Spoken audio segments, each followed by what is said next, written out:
Hello जी। तो मनाली के कोकसर के इस सफ़र में आपका स्वागत है। ये पार्ट 2 होगा इस सफ़र का, और अगर पार्ट 1 नहीं देखा आपने तो रिक्वेस्ट रहेगी आपसे कि वो भी आप देख लें आराम से।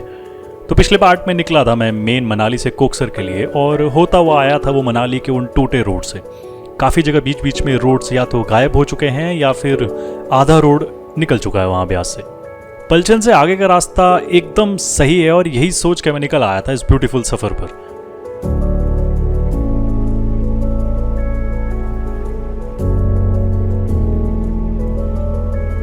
अटल टनल से आगे निकलते ही अब डायनामिक्स चेंज हो जाते हैं इस पूरी जगह के। अब वो हल्के सूखे पहाड़ ही दिख रहे हैं सामने हर जगह, और उनसे सट के निकलते हुए वो छोटे छोटे वाटरफॉल्स कहीं ना कहीं बता रहे हैं कि आप लाहौल में हैं। अभी लास्ट अप्रैल में मैं यहाँ आना हुआ था मेरा इस जगह, और सिसु में काफ़ी बढ़िया इन्जॉयमेंट हुआ था मेरा और मेरे चंद दोस्तों का।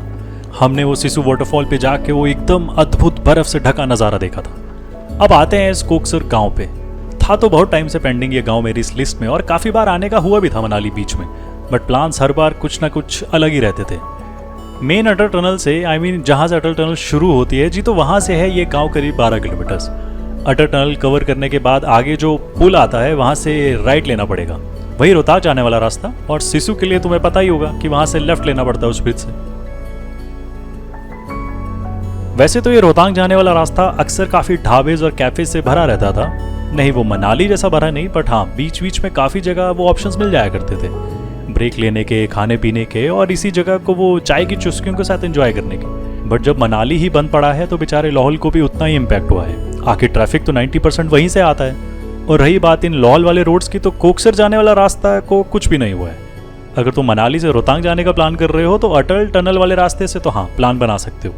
बट दिक्कत सबसे बड़ी ये है कि अभी फिलहाल मंडी से पीछे पंडोर डैम के पास एक काफ़ी बड़ा लैंडस्लाइड हुआ है, तो उसने अब वो मेन मनाली बंद कर दिया है आने वाला। और जैसी न्यूज़ मिल रही है कि लगभग लगेंगे कम से कम 2-3 वीक्स उन सभी जगह को ठीक होने में। रोड्स को नॉर्मल व्हीकल्स के लिए खुलने में। वो 4 लेन टाइप तो अब काफ़ी टाइम ले लेगा मेरे हिसाब से। तो घूमने आया था बस यहाँ तक, थोड़ा बहुत आगे तक जाना था। आगे एक दो मोड़ देखूंगा, उसके बाद वापस आ जाऊंगा। रोहतांग तक तो जाना भी नहीं है मेरे को। जी, तो कोकसर की इस पुलिस चौकी पे पता चला मुझे कि बाइक्स अलाउड नहीं है इससे आगे। फिलहाल काफ़ी रिक्वेस्ट की मैंने इनसे कि मैं पूरी तरह रोहतांग भी नहीं जाऊंगा, बस थोड़ा आगे तक जाने दो, बट ये माने नहीं। तो फिर यहीं से वापस होने का सोचा मैंने। रोहतांग के लिए 4 व्हीलर्स ही अलाउड है, ऐसा इन्होंने बताया मुझे। और रही बात कोकसर इस प्यारे गाँव को देखने की, तो मुझे यहाँ से वापस होना सही नहीं लग रहा था। बट मेरे पास ऑप्शन भी क्या था, आगे जा नहीं सकता था, और पीछे इतनी जल्दी वापस लो ना, ये मैं करना नहीं चाहता था। इन सब के चलते ही मुझे एक और रास्ता मिला था, साइड रोड, एक जो मुझे ओरिजिनल कोकसर गांव ले जाएगा। मुझे सच्ची नहीं पता था कोकसर गांव एकदम अलग है और ये चेक पॉइंट अलग। बस ये इतनी सी न्यूज़ ही सुनते मेरी खुशी का ठिकाना नहीं था। तो फिर क्या था, निकल पड़ा था अपने अगले सफ़र के लिए, वो कोकसर चेक पॉइंट से कोकसर गांव के लिए।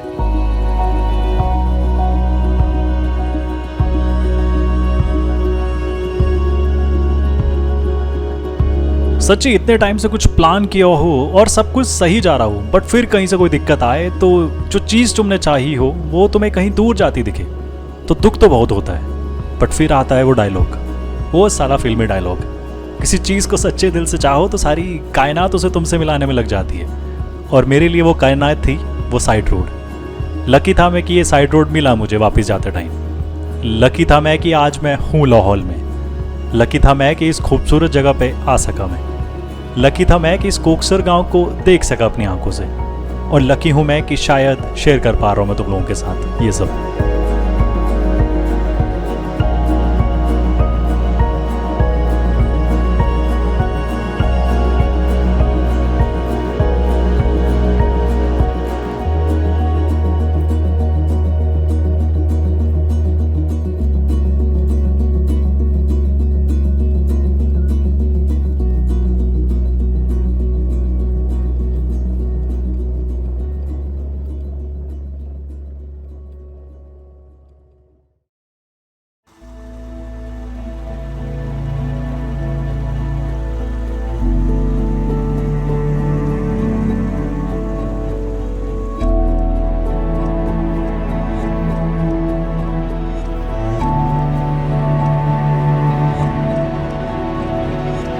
तो इसी रूट से जा रहे थे ये दो भैया लोग दोपहर के काम पे। यहीं पास के एक गवर्नमेंट ऑथराइज प्रोजेक्ट में काम करते थे ये दोनों ही। तो इनसे बात करते हुए पूछा मैंने कि कोकसर कैसा है और यहाँ इनके हिसाब से इनको क्या अच्छा लगता है। तो उन्होंने बताई मुझे एक जगह कि हाँ, इस कोकसर गाँव से आगे एक प्यारा सा स्पॉट है जहाँ से कोकसर और ये पूरी वैली एक बहुत प्यारा व्यू लेके आती है। तो सोचा गांव घूमने के बाद निकल जाऊंगा वहीं पक्का, बट अभी के लिए इस गांव को देखना चाहूंगा जो इतने टाइम से कहीं दूर से देखा करता था, उस रोहतांग रोड से।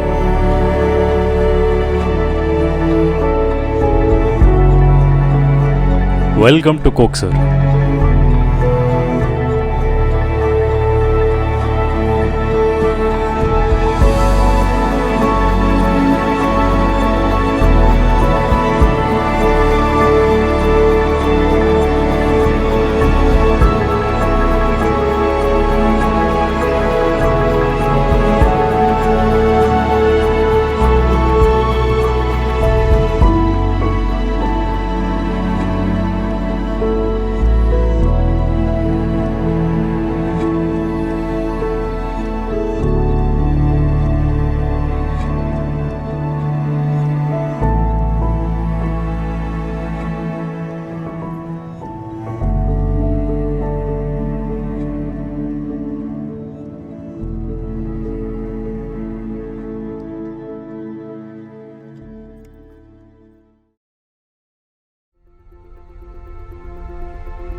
चंद्रा नदी के पास बसा ये खूबसूरत गांव कोकसर है 19 किलोमीटर रोहतांग से और 7 किलोमीटर वो अटल टनल के नॉर्थ पोर्टल से।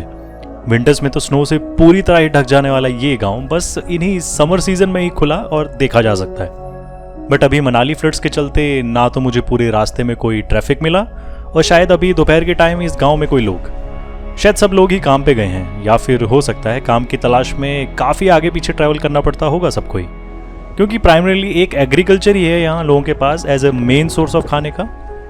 एक बात ऑनेस्टली बताता हूँ तुम्हें जो मैंने फील की यहाँ आके, कि मैं वो पुराने घर देखने आया था हमारे इन दूर दराज अपर हिमाचल में जो मड से बने होते हैं, बट इस पूरे गाँव में नहीं मिले मुझे। वो हैं तो बस वो कंक्रीट और सीमेंट से बने हुए हैं मॉडर्न स्टाइल के घर जो हमारे यहाँ भी होते हैं। शायद हिमाचल की बाकी जगहों में घूम घूम के यहाँ से भी वैसे ही एक्सपेक्ट कर रहा था मैं, बट मुझे ऐसा कुछ मिला नहीं यहाँ।